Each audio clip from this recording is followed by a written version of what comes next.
सुखे खाए के,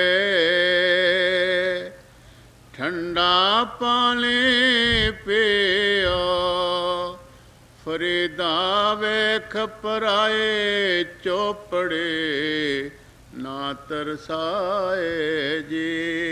तो ये बता रहे हैं कि हमें चाहिए कि हम बड़ी सादगी से ज़िंदगी बसर करें, हम रीस नहीं करें, किसी के नकल नहीं करें ज़िंदगी की। हमारे ज़िंदगी की सबसे बड़ी ट्रेजेडी ये है कि हम अपने से नीचे के आदमी को नहीं देखते। हम ये नहीं देखते कि हमने कहाँ से स्टार्ट किया था ज़िंदगी में, हमने कहाँ से स्टार्ट किया था, कहाँ तक पहुँचे, हम कितने आदमियों से ऊपर हैं, ये हमें कभी ख्याल नहीं आया। हम ये देखते हैं कि हमारे से ऊपर कितने आदमी, और हमें शुक्राने का एलिमेंट है नहीं।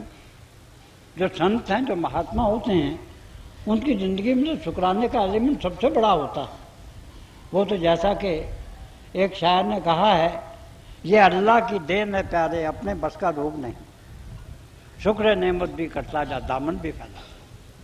कि जो कुछ हमें मिला है उसके लिए तो हम जोड़े अपनी जो है उसे फैला नहीं, उसके लिए प्रभु का शुक्राना अदा करें और आइंदा के लिए प्रभु से मांगें। क्योंकि जब रूहानियत की एलिमेंट्री स्टेजेस होती हैं तो उसमें मांगना जायज़ है। जो मांगे अपने सतगुरु से सोई सोई दे, तो वो तो सब कुछ देता है, मगर हमें शुक्राना तो करना चाहिए जो हमें मिला है। हम ऊपर की तरफ देखते हैं, जिसके पास ये किसी वक्त एक कमरा होता है या एक छोटा सा मकान होता है, वो कहता है कि भाई मेरी पड़ोसी के पास 20 कमरे की कोठी है, मेरे पास ऐसी कोठी क्यों नहीं हो। वो जो भूल जाता है कभी उसके पास एक साइकिल भी नहीं थी, अब उसके पास कारें हैं, वो सोचता मेरे पास हेलीकॉप्टर क्यों नहीं है। ये जो हवस की बात है, इसकी तो कोई इंतहा है नहीं। और बड़ी खूबसूरती से ये कहा गया है कि जो हवस है, इसे कोई इंसानी जो है, किसी की भी देन जो है वो भरपूर नहीं कर सकती। हवस को सिर्फ कब्र की मिट्टी जो है वही उसे पूरा कर सकती, या फिर किसी वली आला की नजर करम।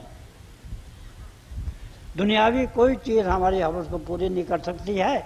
हमारी एक जो है, जो हमारे दिल की ख्वाहिश है वो पूरी होती है तो उससे और बड़ी ख्वाहिश हमारे में आ जाती है, वो पूरी होती है तो उससे और की सामने की आ जाती है। हम दूसरों की नकल करते हैं, हम दूसरों की जो है ये चाहते हैं कि जो दूसरों को मिला हमें मिल जाए। भाई हमें शाकर होना चाहिए, हमें कहाँ मिला है, हम कहाँ से शुरू हुए थे, हम कहाँ तक पहुँचे। अब कोई ज़रूरी है कि हर एक आदमी जो है वो आउटर स्पेस में वो घूमता रहे। हमें तो इनर स्पेस में जाना है, जिसमें चैन है, जिसमें शांति है, जिसमें राहत है, जिसमें हर आदमी का एहतराम है, हर आदमी की इज्जत है। हम ये भूल जाते हैं कि हमारी भी उतनी इज्जत है जितनी हर एक दूसरे इंसान की है। हमें उसकी इज्जत को बरकरार रखना है। हमने किसी पर छींटाजनी नहीं करनी। हमने हर दूसरे आदमी को अगर उसमें कोई गलती है तो हमें गिरते हुए उसे बचाना है, क्योंकि हम ऐसे साकी के पैरोकार हैं जिसका काम है कि गिरतों को थाम दे। तो यही बात बाबा फरीद कह रहे हैं कि भाई ये जो हमारी हवस है इसकी तो कोई इंतहा नहीं है। हमें अपने दिल में तवक्कल होना चाहिए, प्रभु पे भरोसा होना चाहिए कि जो प्रभु आज हमें देता है वो कल भी देगा। हमारी हवस जो है, जैसा मैंने कहा है कि कब्र की मिट्टी के सिवा इसे तो कोई पूरा नहीं कर सकता, तो हमें जो चाहिए कि हम खून पसीने की कमाई जो है उसे प्राप्त करें, क्योंकि फिर हमारी ज़िंदगी में खुशी खुशी होगी, सरसारी होगी। देखिए जो हमें मिलता है, जो प्रलब्ध में वही मिलता है, हमारी होठ से कुछ नहीं मिलता है। और जो आदमी शाकर हैं, जो साबर हैं, उनके चेहरे पे रौनक होती है। और ये जो दौलत है जिसके लिए हम दिन और रात इतनी कोशिश करते हैं, ये हमारे साथ तो नहीं जाती। आखिर में तो साथ हमारे एक नाम जाता है, एक गुरु जाता है, और ये कहा गया है कि पापा बाजो होए ना कट्ठी मोया साथ ना जाए। तो फिर हम बेईमानी क्यों करें, हम चोर बाजारी क्यों करें? और ये जो चोर बाजारी का रास्ता है, ये जो अपने ज़मीर के बरखिलाफ जाने का रास्ता है, जो अपनी चेतना है, जो अपनी कॉन्शियस उसके जो विरुद्ध जाने का रास्ता है, यह रास्ता भी जो है बहुत गलत रास्ता है। एक दफ़ा हम अगर सही रास्ते से हम गलत रास्ते पे चल पड़े तो फिर पता नहीं कि हम कहाँ जाकर रुकेंगे।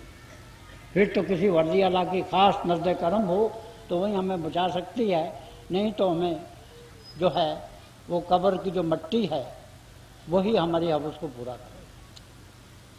तो यही संत महात्मा मुझे बताते चले आए हैं कि आप अपनी कॉन्शियस की आवाज़ सुनो, अपनी रूह की आवाज़ सुनो कि आपकी रूह क्या कहती है, आपकी कॉन्शियस क्या कहती है, आपकी चेतना क्या कहती है।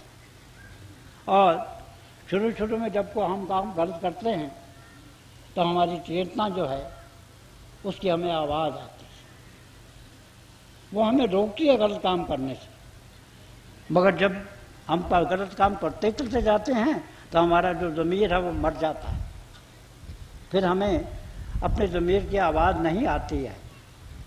मुझे याद है कि आज से मेरा ख्याल है 40 वर्ष पहले की बात है, मैंने एक फिल्म देखी थी, एक बहुत खूबसूरत फिल्म।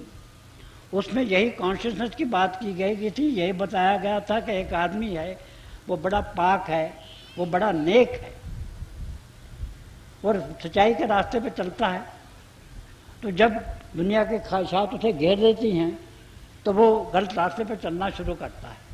तो जब वो पहली बात गलत काम करता है तो ये बताया था एक घंटे की बड़ी आवाज़ आ रही है, उस पर चेतना की आवाज़ आ रही है, कॉन्शियसनेस की आवाज़ आ रही है, और वो सब समझ जाता है कि ये मैं क्या कर रहा हूँ। मगर धीरे धीरे जब वो जो काम गलत करता चला जाता है, जगह बाद दीगरे जो गुनाहों का रास्ता है उसकी तरफ वो चलता ही चला जाता है, तो वो बताया था कैसे जो आवाज़ है घंटे की वो कम होती चली जाती। और आखिर में बताया था कि जब वो हमारी ख्वाहिशात में गुम हो जाता है, जब काम क्रोध लोभ और अहंकार में वो गर्क हो जाता है, तो जो कॉन्शियसनेस की ज़मीर की आवाज़ है वो भी ख़त्म हो जाती है। और फिर उस आवाज़ को कौन जगा सकता है, कौन बेदार कर सकता है, कौन नए सिरे से हमें वो बख्शिश कर सकता है? वो है कोई वली अल्लाह, वो है कोई मर्द खुदा। तो इसीलिए बता रहे हैं कि भाई हमारी ज़िंदगी का जो ध्येय है वो यही है कि हम अपनी हक हलाल की रोटी कमाएं और उसी पे हम कायम रहें। हम किसी दूसरे की तरफ जो हमसे हमारी नज़र में ऊंचा है मत देखें, हमें अपने दिल में झांक के देखना चाहिए। ये गुरबानी में आया है कि अंदरों को सुद्धा कालियाँ बाहर टिटवियाँ रीसा कने तनादियाँ जो सेवन दरखड़ियाँ। कि हम तो दूसरी की तरफ देख के अपने जीवन को भी बर्बाद कर लेते हैं। सच्चाई को रास्ते को छोड़कर, ईमानदारी के रास्ते को छोड़कर हम गलत रास्ते पे चल पड़ते हैं, हमारा जीवन नुमाइशी जीवन बन जाता है। We do not reveal ourselves in true colours. हम में जो है सही नजरी वो गायब हो जाती, और जो रूहानियत का काम है ये सही नजरी का काम है। जो रूहानियत का काम है ये तो दूसरों को इज्जत देने का काम है। जो रूहानियत का काम है ये तो प्रभु का शुक्राना करने का काम है।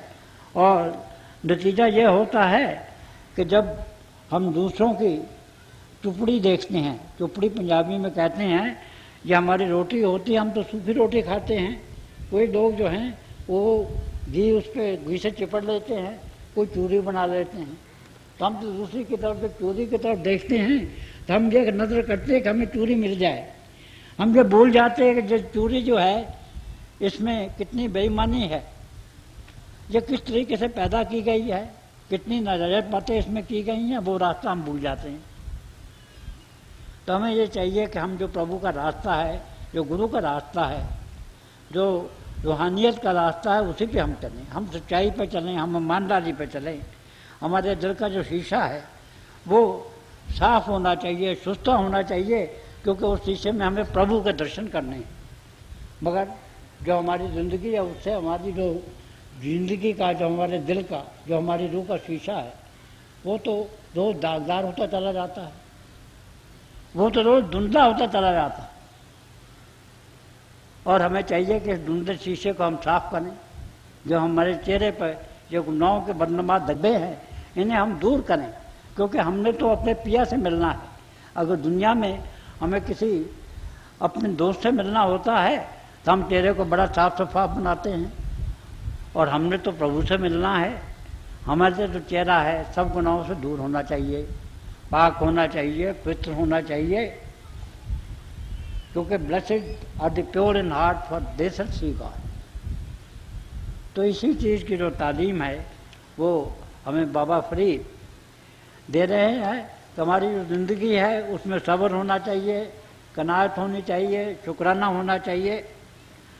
अब हुजूर पुनूर का आप जब जीवन ले लीजिए, हुजूर पुनूर एक दफ़ा अमेरिका में गए और उनके 2 स्टड थे, एक स्टड टूट गया। तो अब जो पास वाले थे वो घबराए कि क्या किया जाए, महाराज ने एक धागा लिया, उसमें बांध दिया।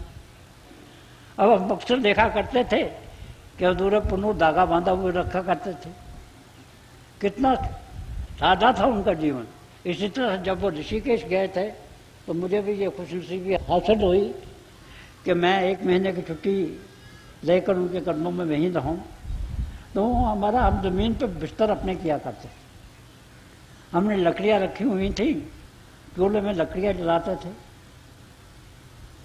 सादा हम गेहूँ या आटा लेते थे और वहाँ से जो सब्ज़ी मिलती थी उस पर गुजारा करते थे। हम वहाँ के जो पत्ते थे मैं वहाँ से लाया करता था और उन्हीं पत्तों पे रख के हम खाना खाया करते थे। देखिए आजकल का ज़माना है, हमें तो इतनी सहूलियतें हासिल नहीं, इतनी क्रॉकरी है हमारे पास, प्लेटें हैं हमारे पास, इतने बड़े बड़े हमारे पास गिलास हैं। हम महाराज जी ये कहा करते थे, भाई देखो ये बाहर के प्लेटें जो हैं ये तो सही हैं, क्योंकि हमारा रास्ता जो है वो पॉजिटिव मिस्टिसिज्म का है, वो एस्थेटिज्म का नहीं है, दुनिया को छोड़ने का नहीं है। अगर प्रभु ने हमें प्लेटें दी हैं तो हमें प्लेटों का इस्तेमाल करना चाहिए। अगर उन्होंने हमें एयर कंडीशनर दिए हैं तो उनका इस्तेमाल करना चाहिए। हमें अपना जीवन जो है जितनी अच्छी तरह से नहीं रखना चाहिए। मैं महाराज जी के साथ ही ये बात कर रहा हूँ तो वो कहने लगे, देखिए ये आप प्लेटें बनाते हैं, आप जो है उसमें आप देखिए इतने बड़े बड़े आप खूबसूरत गिलास रखते हैं, इतनी अच्छी से चमचे रखते हैं, तो कहने लगे भाई इसकी क्या ज़रूरत है। अरे प्रभु ने हमें प्लेटें भी दी हैं, उसने हमें चमचे भी दिए हैं, उसने हमें गिलास भी दिए हैं। तो महाराज जी हाथ से ऐसे करते थे, ये लो इस पर फुल्का रख दो, ये प्लेट हो गई, ये लो ये बुक कर दो, ये ओ कर दो, ये गिलास बन गया। ये जो उंगलियां हैं ये चमचे हमारे, हम इनसे उठा के खा लेते। ये सादगी का नमूना है, ये उनकी बख्शिश थी। और जैसा कि हमारे गालिब ने ये कहा है कि हमें बाहर के पैमानों की ज़रूरत नहीं है, उसने ये कहा है एक जगह कि पिला दे औक से साकी, जो हमसे नफरत है, प्याला घर नहीं देता ना दे शराब तो दे। तो हमें तो शराब से गर्द है, हमें तो शराब चाहिए, हमें तो अमृत चाहिए, चाहे वो आठों में मिल जाए चाहे वो ओक पे मिल जाए। और उसके लिए हमें चमचे की ज़रूरत नहीं है, हमें फोर्स की ज़रूरत नहीं है। हमारी उंगलियां फोर्स है, हमारी उंगली चमचे हैं। ये मैं एक सादगी की मिसाल दे रहा हूँ कि ऐसे महापुरुष जब होते हैं तो वो कितनी सादगी से जीवन बसर करते हैं और कितनी सब्र होता है, कितना कनायत होती है उनके जीवन में। इसका मैं आपको एक हल्का सा अक्स जो है वो बता रहा है। इसी तरह से एक और हमारे हुजूर पुन्नूर की ज़िंदगी का वाक़या है। मैं उस वक्त 6ठी जमात में पढ़ा करता था, हम लाहौर में रहते थे। तो महाराज जी ने एक कार ली, महाराज जी रोज़ उसे खुद ड्राइव किया करते थे। तो मैं बात कर रहा था कार की, तो हर सैटरडे को हम सब ब्याज जाया करते थे, क्योंकि संडे को छुट्टी होती थी। सैटरडे को जब शाम को महाराज जी को छुट्टी मिलती थी, मुझे भी स्कूल से छुट्टी होती तो ब्याज चल लेते थे। तो एक दफ़ा ऐसा हुआ कि रास्ते में बहुत ज़्यादा बारिश हुई, सख्त बारिश हुई, सारा रास्ता कीचड़ से लथपथ हो गया। और जब हम अमृतसर जो जाते थे ब्यास, उन्हें याद होगा, एक अमृतसर का पुल था जो हमें पार करना पड़ता था। जब पुल पर से हमारी कार जा रही थी तो उस वक्त वो कीचड़ में फंस गई। गाड़ी जो थी वो फेल हो गई, गाड़ी खड़ी हो गई। हमने इधर उधर देखा तो वहाँ हमने देखा कि एक बड़े मियाँ खड़े थे, एक बुजुर्गवार मुस्लिम जिनकी दाढ़ी हुआ करती थी। हम बड़े मियाँ कह के पुकारा करते थे। तो मैं उसके पास चला गया। महाराज ने कहा, मैंने कहा मियाँ साहब आप अगर तकलीफ़ करके हमारी गाड़ी साफ़ कर दे तो आपकी बड़ी नवाजिश होगी, आपका बड़ा करम होगा, बड़ी मेहरबानी होगी। उन्होंने कहा अच्छा बेटा कर देता हूँ, कोई बात नहीं। उन्होंने गाड़ी को, क्योंकि बड़े वो जिस्म के बड़े अच्छे थे, उन्हें गाड़ी को खींच के एक पास ही नल था वहाँ ले गए। उन्होंने गाड़ी को साफ़ कर दिया। जो उस पर ज़्यादा मट्टी वट्टी लगी हुई थी वो उन्होंने सब उतार दी। और उस वक्त जब उन्होंने कर दिया तो कहने लगा भाई अब ये ठीक हो गई, अब ये चल सकती है। गाड़ी भी चल ली। तो महाराज जी ने उन्हें 1 रुपया दिया। उस वक्त 1 रुपया बहुत बड़ी बात हुआ करती थी। तो लेके वो जब चलने लगे तो मेरे दिल में ख्याल आया कि ये पूरी तो साफ नहीं की है इन्होंने ये गाड़ी, कि अगर बाकी जो बहुत बड़ी कीचड़ और बहुत बड़ी मिट्टी है वो तो उतार ली है। तो मैं उसके पीछे गया, मैंने कहा कि मियाँ साहब अगर आप जो बाकी है, अगर ये जो मिट्टी है ये भी आप उतार लें तो आपकी मेहरबानी होगी, आप हमें कुछ और उपदान देंगे। तो उन्होंने मुझे कहा कि देखो बच्चू, बच्चू कहते हैं बेटे को, कि देखो बेटा आज तेरा आपने दे देता है, कल आप देगा, आज और ना काम कोई नहीं करना। जिन लोगों का इतना तवक्कल हो, जिन लोगों का इतना भरोसा हो गुरु में। महाराज जी ने जब मैं आया तो उन्होंने इसी बात पे बहुत देर तक वजाहत की कि प्रभु में जो आदमी इतना भरोसा रखता है उसको अवश्य जो है प्रभु वो है वो उसे अगले दिन की वो जो है ज़रूरियात के लिए उसे ज़रूर अपने पैसे प्रोवाइड करता है। यह प्रभु का फर्ज हो जाता है, क्योंकि जो इंसान प्रभु पे इतना फेथ रखता है, इतना भरोसा रखता है, इतना तवक्कल है उसे अपने पे इतनी कनायत है, और इन सब का जो योगदाना मिलता है वो ये है कि प्रभु उसका रखवाला बन जाता है, प्रभु उसका प्रोटेक्टर बन जाता है। प्रभु उसकी जितनी भी ज़रूरियात होती हैं वो खुद मुहैया करता है। तो ये मैंने महाराज जी की ज़िंदगी से एक और आपको मिसाल दी। तो इनकी ज़िंदगी जो होती हैं वो तवक्कल जो हैं वो तवक्कल से भरी हुई होती हैं। तो हमें यही बताते हैं कि जो हमारी ज़िंदगी है ये बड़ी सादा होनी चाहिए, इसमें हक हलाल की कमाई होनी चाहिए, तो तभी ज़िंदगी में चैन हो सकता है, तभी इसमें खुशी हो सकती है। हमें ये चाहिए कि हम जो भी हमें रोज़ी मिले उससे कम से कम अपने पे खर्च करें और बाकी जो है वो खिदमत खल्क़ में लगा दें। हमारे यहाँ सिखों में दुश्मन देने का कायदा है, तो हमें चाहिए कि हम कुछ ना कुछ जो है तो प्रभु के रास्ते में दें। और मुझे याद है कि जब ब्यास में बड़ा सत्संग बढ़ रहा था तो वहाँ कुछ बहुत अमीर आदमी भी थे जो कि हमारे मुर्शिद आज़म के शिष्य थे। उन्होंने कहा जी मैं अकेला ये सत्संग जो है उसमें उसका तखमीना लगाया गया था कि 2 लाख रुपए लगेंगे। उन्होंने कहा जी हम अकेले बना देते हैं।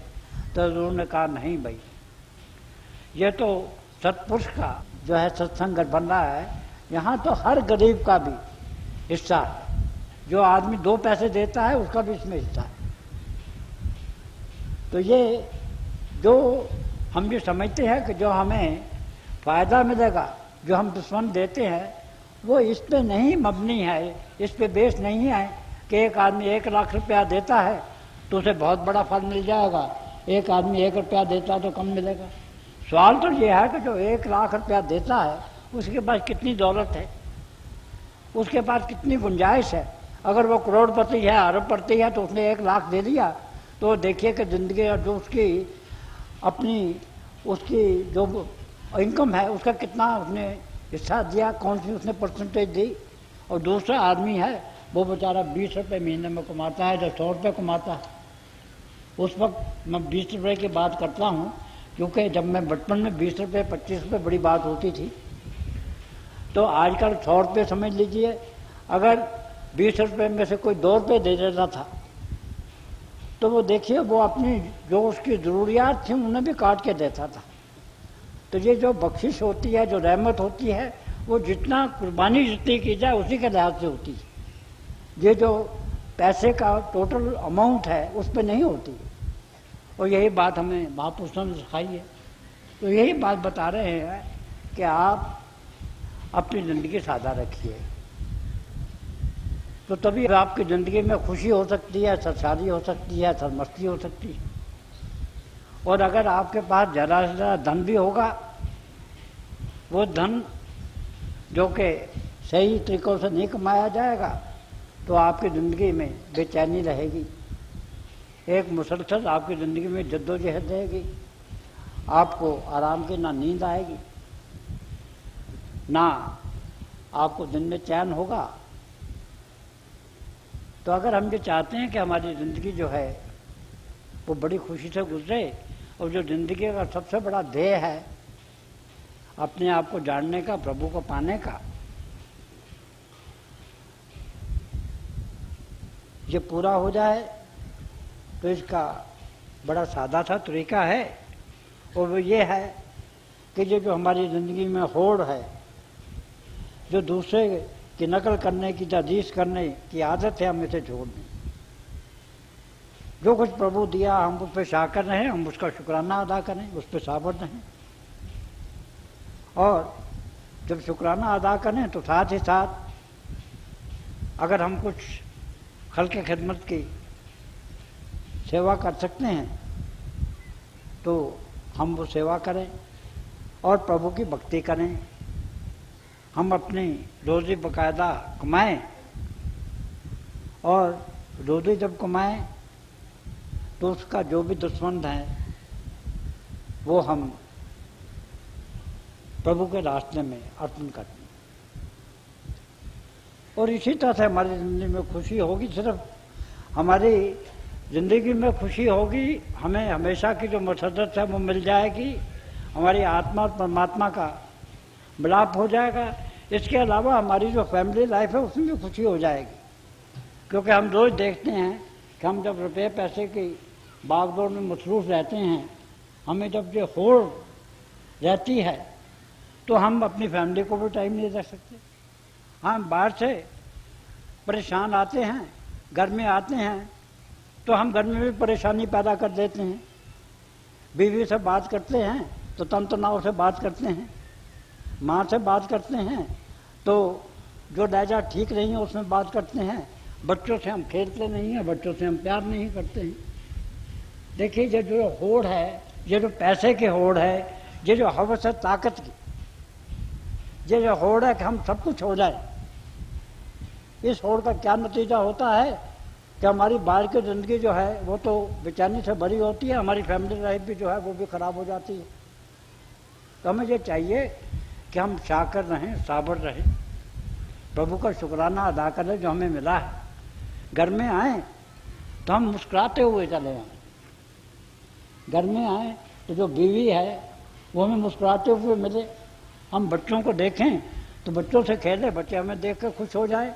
ये नहीं कि हम घर पे चले आए और बच्चों ने ये समझा कि जो कोई हवा आ गया वो भाग के डर के चले जाएं। ये हमारी ज़िंदगी का रोज़ का एक अक्स है, एक खाका है, हम सब के यहाँ यही होता है। तो ये हम तो प्यार के सागर बन जाएं, यहाँ जाए प्रेम अपने साथ ले जाए, प्रेम अपने साथ ले जाए, इश्क ले जाए, मोहब्बत ले जाए, रवादारी ले जाए, और हम फूल जितने तरफ से जाएँ प्यार के फूल बरसाते हुए चले जाएं। चाहे हम बाहर दफ्तर में जाएं, चाहे हम अपने बिजनेस में जाएं, चाहे हम घर में आएँ। तो मेरे उस्ताद मोहतरम का एक छोटा सा कथा है। वो कहते हैं कि जब माली घर पे जब शाम को आता है अपनी मेहनत के बाद, तो उसे मालन की अगर मुस्कान मिल जाए, अगर उसके जो नन्हे मुन्ने बच्चे हैं अगर उनकी आंखों में चमक मिल जाए तो उसकी सब थकान दूर हो जाती है। वो तभी पॉसिबल है कि जब उसमें खुद इश्क हो, जब वो खुद प्रभु के गुणगान में मुस्कुराता हुआ चला है, झूमता हुआ चला है, गुनगुनाता हुआ चला है, और आगे से अगर उसे प्यार से अगर उसका आदर किया जाए, वेलकम किया जाए, तो क्यों हमारे गाने ये भी स्वर्ग बन जाए। हमारी दफ्तर की ज़िंदगी, हमारी बिजनेस की ज़िंदगी, वो भी स्वर्ग बन जाए। किसी से हमारा कोई टकराव नहीं होना चाहिए, पर्सनैलिटी क्लैश नहीं होना चाहिए। हर एक आदमी से प्रेम होना चाहिए, हर एक आदमी से प्यार होना चाहिए। और ये मेरी ज़िंदगी का तजुर्बा है कि जो प्यार है, जो प्रेम है, जो इश्क है, ये हर एक चीज़ पे विजय पा लेता, ये हर दिल को जीत लेता। और जो दिल को जीतना है वही से सब जो बड़ा है, सबसे बड़ा अगर कोई हम समझते हैं कि तीर्थ स्थान है या तीर्थ स्थान की यात्रा है, तो वो किसी दिल को जीतना है। ये कहा गया है कि दिल बदस्त आवर के हज्जे अकबर अस्त, आज हज़ारा काबा यक दिल बेहतर। क्या दोस्त, तो किसी दिल को काबू में ला, तो किसी दिल को जीत ले कि सबसे बड़ा जो हज है यही है, सबसे बड़े तीर्थ यही है, यात्रा यही है। क्योंकि सबसे बड़ा जो हज है, तो सबसे बड़ी जो यात्रा है वो यही है कि हम दिलों को जीत लें। हम जिस भी स्फीयर में हों, हम दिलों को जीतें।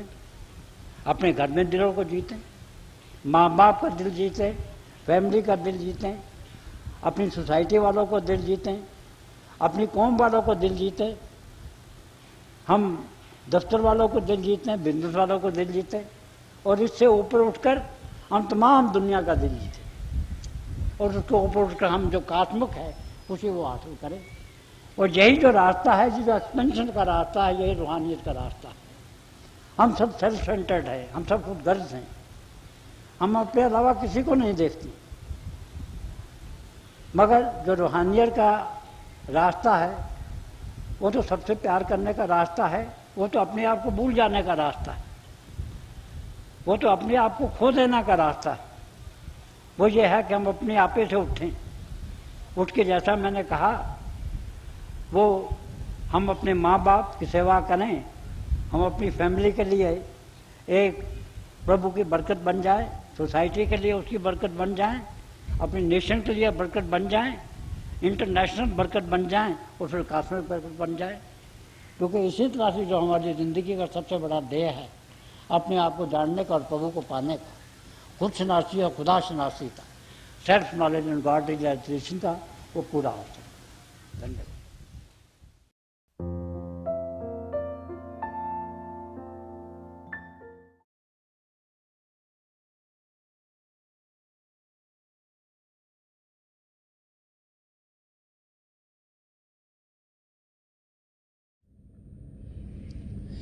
प्यारे भाई और बहनों, अभी हम सब दयाल संदर्शन सिंह जी महाराज की दिव्य वाणी सुन रहे थे। जब भी हमें संदर्शन सिंह जी महाराज के शब्द सुनने को मिलते हैं तो एक नया रास्ता हम सब के लिए खुल जाता है, जिसके ज़रिए हम अपनी मंजिल तक पहुंच सकें। वो रास्ता प्रेम का रास्ता है, वो रास्ता अध्यात्म का रास्ता है। तो थोड़ी देर के लिए आप सब अभ्यास के लिए बैठ जाएं। आप जहाँ भी बैठे आराम से बैठिएगा, अपनी आंखें बंद कर लीजिएगा, और ये आंखों के डेले आई बॉल्स हैं सीधे सामने फोकस होने चाहिए, जैसे 8-10 इंच आपके सामने फोकस हैं। आंखें बंद करते ही वो भाई बहन जिन्हें नाम की देन मिली है, आप सिमरन कीजिएगा। और जो भाई बहन यहाँ नए हैं, आप पिता परमेश्वर के किसी भी जाति नाम का जाप कीजिएगा। जाप मन ही मन करना, ऊंचा नहीं दोहराना। आपके सामने रोशनी के चिन्ह आपको देखने को मिलेंगे। शुरू में शायद ऐसे लगेगा रोशनी आकर जा रही है, रोशनी के चक्र हैं, लेकिन जैसे जैसे आपका ध्यान टिकता चला जाएगा, आपको लगेगा रोशनियाँ टिक गई हैं और बहुत से नज़ारे आपको देखने में मिलेंगे।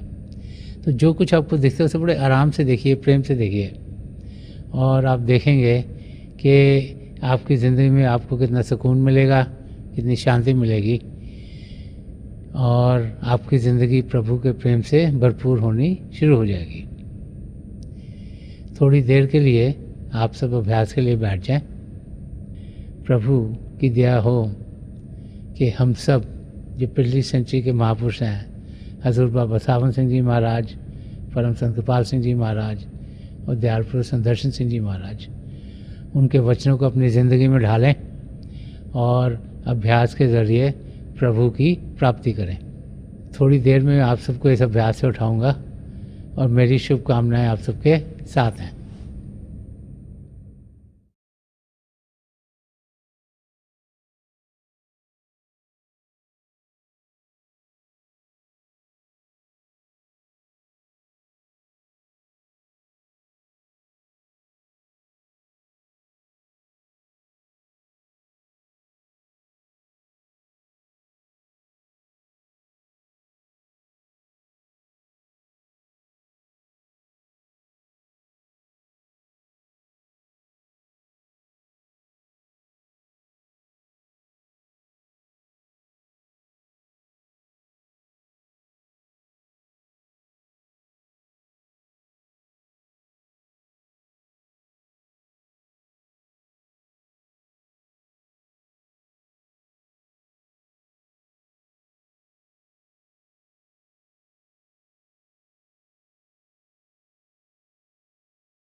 छोड़ दीजिए जी।